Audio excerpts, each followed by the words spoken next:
Sorry, I'm back. So today we're gonna see chapter 6. It's the production, function, and business organization. Okay? So production. We're gonna see theory of production and marginal product. But first, we're gonna study some basic concepts. So the first thing is you need, in a firm, you have a firm. What is your aim? Your aim is to make money. And as we have studied, the more efficient you are, the less waste you have, you producing the maximum, meaning you're gonna have more money. You don't want your labor to sit and do nothing. You want them to work, to be productive. You don't want to have a space that is not used. It's waste. So in order to, you want to produce the maximum you can with what you have, okay? So you need to be as efficient as possible. So first, we're assuming that the aim of any company is to be efficient. Okay, so what is the production function? It's simply the relationship between your inputs, what you put into the production, and how much you get out of the production, okay?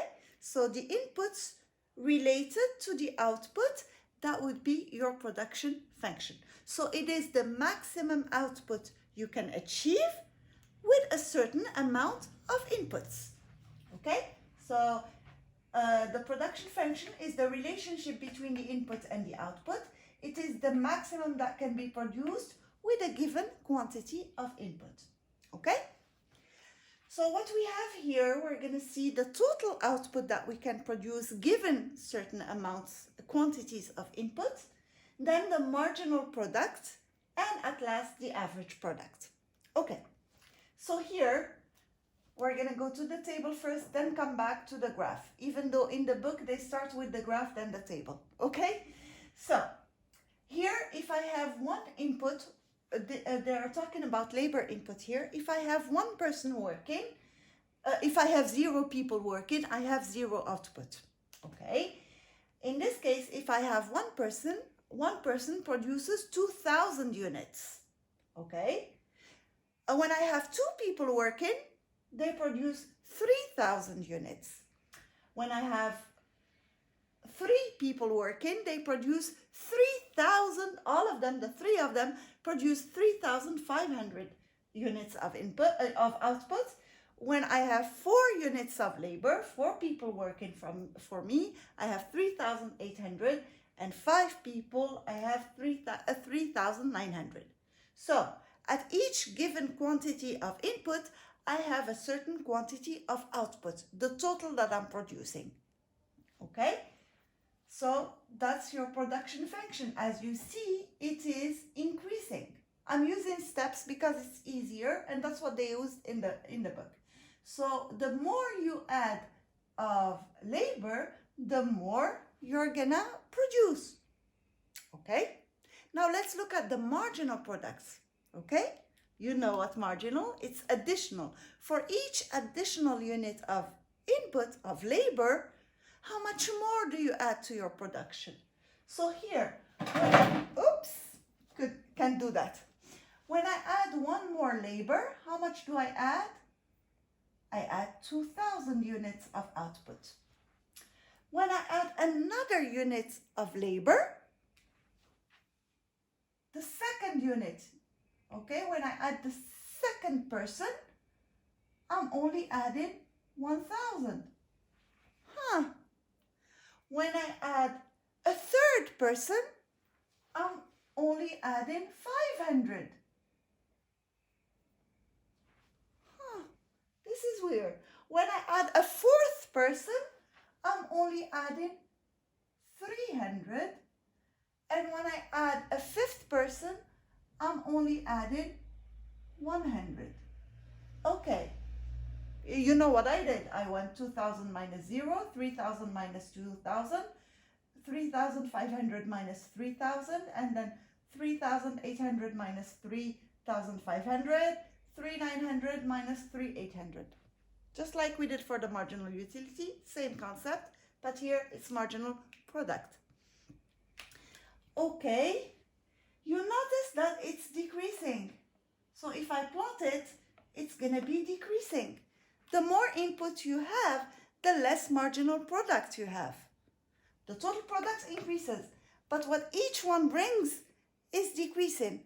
That doesn't mean these people aren't working as hard as the others. No.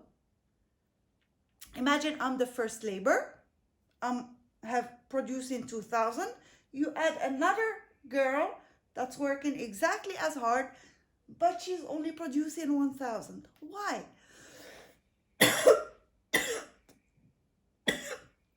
Sorry guys, not corona. Okay, this is a law. The law of diminishing marginal returns. Let's read the law and then try to explain it. The law of diminishing returns states that the marginal product of an input will decline as the amount of that input increases, holding other things constant. Okay, you do girls, you go to hairdressers, guys, you go to barbershops. Okay, imagine the situation. I go to a hairdresser. Never happens. Well, once in 10 years. There is a girl working on my hair. Okay. She has one pair of scissors and she cuts my hair. Okay. Now give her 2 pairs of scissors. That's the input I'm increasing.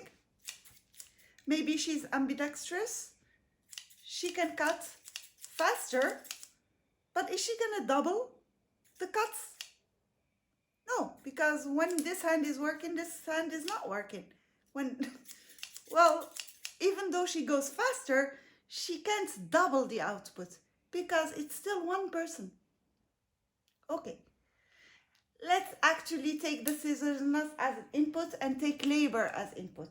We are gonna give them scissors, even though it's not the case. But let's give them scissors, they're here.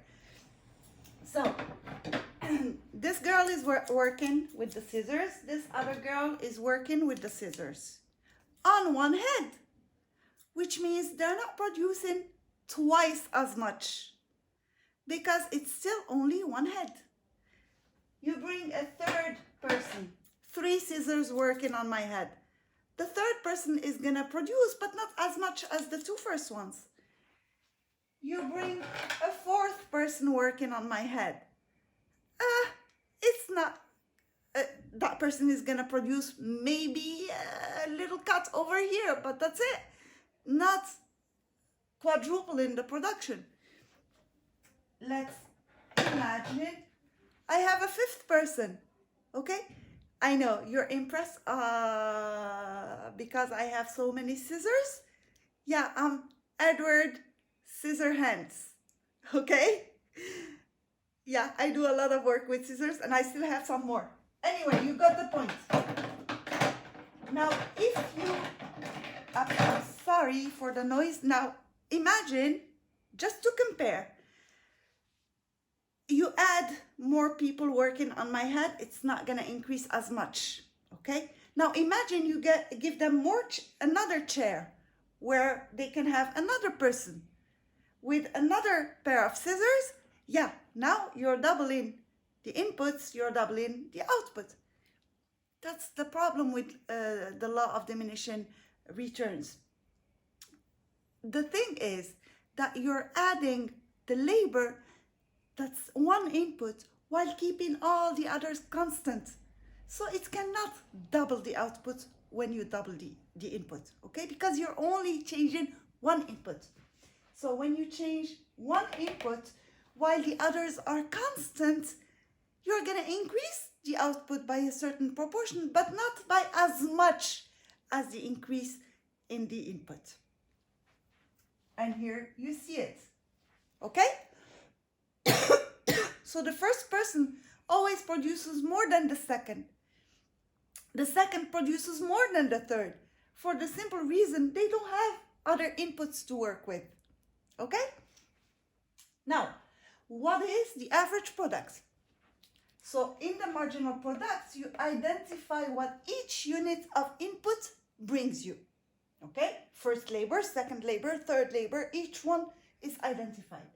In the average product, you simply say, in average, 3 people produce 1,000 each.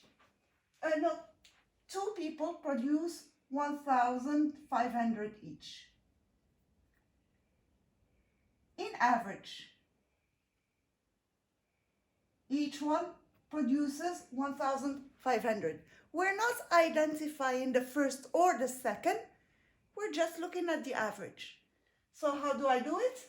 So average product, I'm sorry, I don't have space, is equal to total product over quantity of input. Okay? So I'm simply taking 3,000 over 2. Here it's going to be 2,000. They're equal because 2,000 over 1. Here 3,500 over 3.